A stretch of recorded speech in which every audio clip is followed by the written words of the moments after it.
move to another kind of coordinate system, which is the polar coordinate system. Okay, so the polar coordinate system basically is not something strange. It's just um, from your Cartesian, which was on 2D, that you're already familiar with. You use, instead of using the magnitude x and y, you use the angle, which I'm going to call here phi, and the radius rho.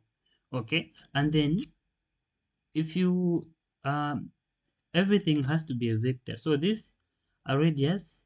So you're going to put a unit vector. You're going to define a unit vector in the direction of this radius, which we call e rho. Since x had a unit vector and y has a unit vector, so even this new radius that you've introduced has to have a unit vector.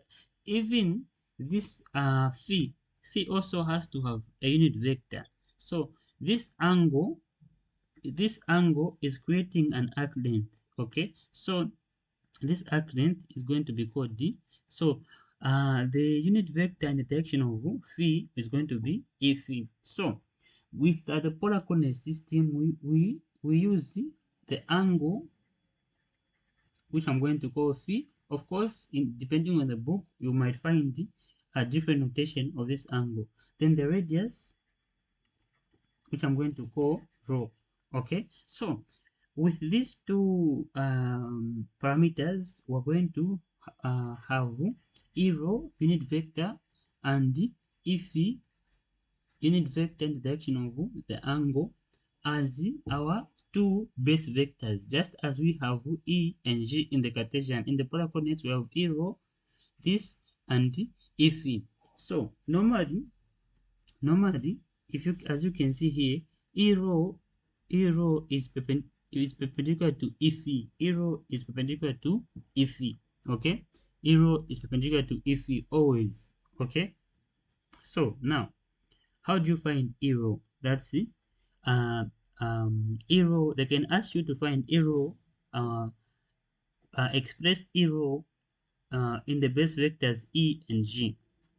Okay, so very simple. Here's what we're going to do.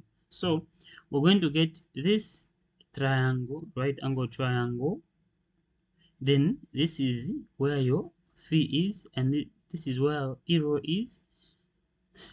Okay, and then this is the radius rho. Okay, so since this is a right angle triangle, this side is the opposite side. Okay, and this side is the adjacent side.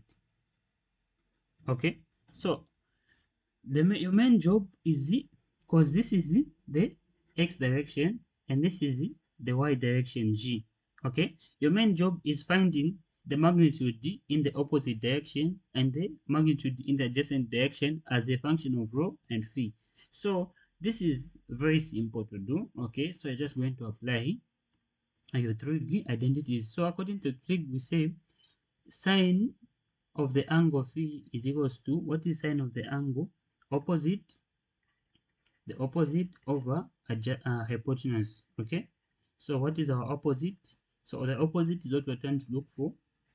What is our hypotenuse? Rho. So from here we can deduce that the opposite side is equals to rho sine phi. So using the same trig of properties, you're going to find that the adjacent is going to be rho cos phi. Okay, so whenever you have a right angle triangle, the opposite side is always rho sine phi, or hypotenuse sine the angle. The adjacent side is always rho cos phi. Okay, so we're going to continue constructing our rectangles in order to find the e rho. Okay, so this is our right angle triangle. Then we've established that if we've got an angle here and a hypotenuse here, so this side will be rho sine phi, then this side will be rho cos phi. Okay, so this direction is in the direction of x and this direction is in the direction of g. So we're getting this rectangle, right angle triangle here. So when you complete this is what you have. Okay, this side you've identified side and this side you've identified it. Okay, so now from here This is, I'm going to call this point M and this is O. So for me to find OM will be equal to, OM will be equal to, yeah, OM will be equal to rho. I've got the magnitude rho in the direction of E rho. Okay, rho, this is the direction E rho. So you already have the magnitude and the direction of OM, and this is how you identify OM, your point OM in the polar coordinate system. Okay, now you can also identify OM in another way. That is, instead of going from O to M, let's say this point is N, you can move ON, then plus NM. But what is our ON? Our ON has been, the magnitude we found it to be rho cos phi in the direction of E, plus NM is rho sine phi in the direction of G. So the first thing that you do is express ON. You find the magnitude of ON as a function of rho and cos and phi. Then you also find the magnitude NM. So you use trig identities to do that. And once you do that, you just, instead of finding OM, which is rho E rho, because rho, the direction of rho in the direction of has got the direction of E rho, the unit vector E rho.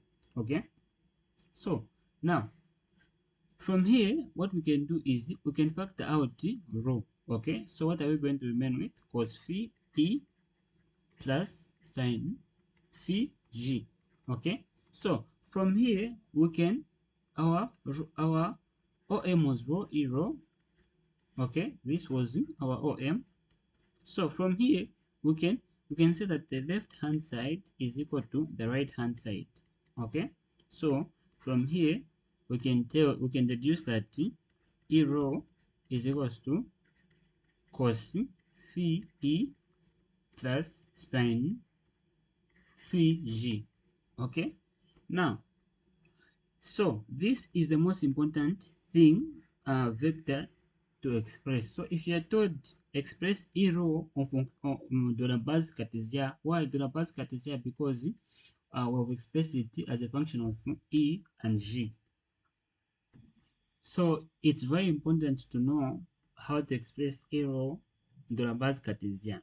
So from the polar coordinates, we said these coordinates have got the unit vectors E rho and E phi. Okay, now we've known how to express E rho on the base cartesian. Therefore, we also have to know how to express E phi. So I can use trig. I can identify E phi on the diagram and also use trig identities to find E phi. But instead of doing that, I'm going to give you a shorter way of finding E phi.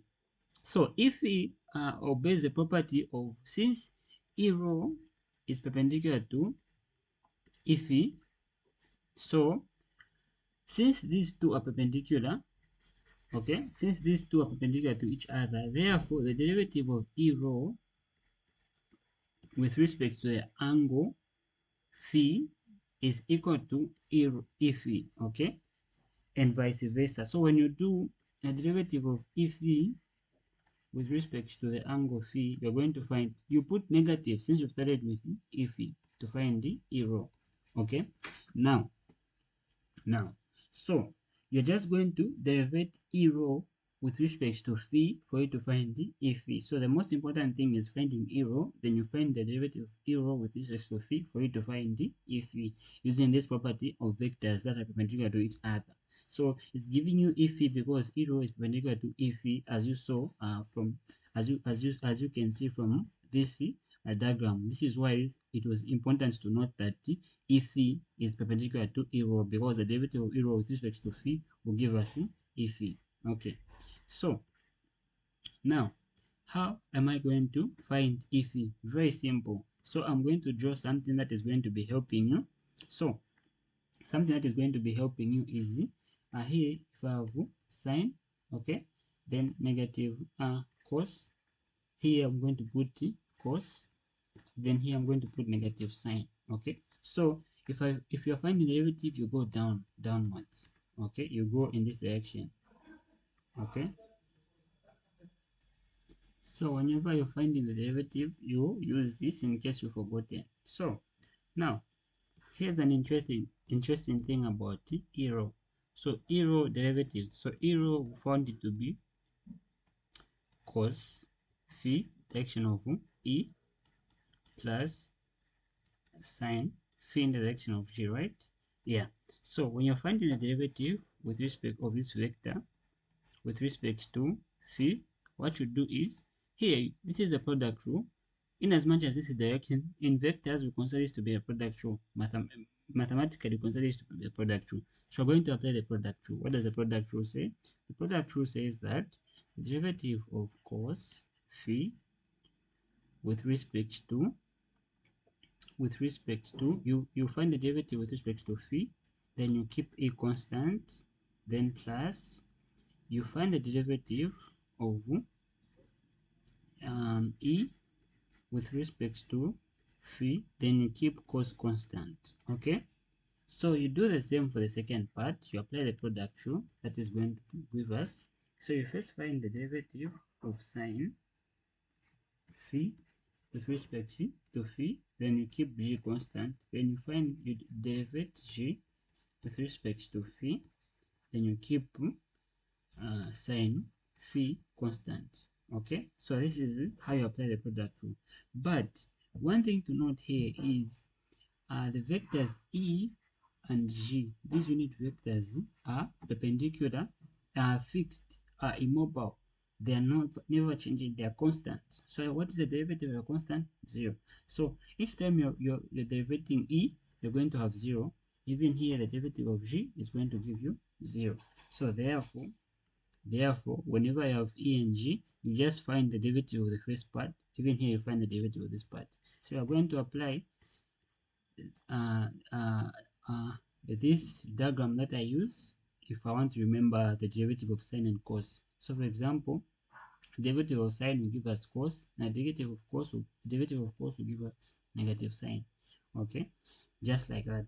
So for example here, the derivative of cos will give us negative sine. So the derivative of E rho with respect to phi, which is going to give me E phi, is going to be negative sine phi the direction of E.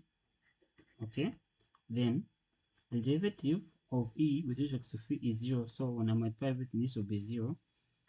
Okay, so the derivative of sine with respect to phi is going to give me plus, is going to give me derivative of sine phi with respect to phi, this is going to give me cos phi in the direction of G. So therefore from these two I've found my E phi. So the most important thing to find in the polar coordinate system are E phi E rho, which is cos phi E plus sine phi G, and also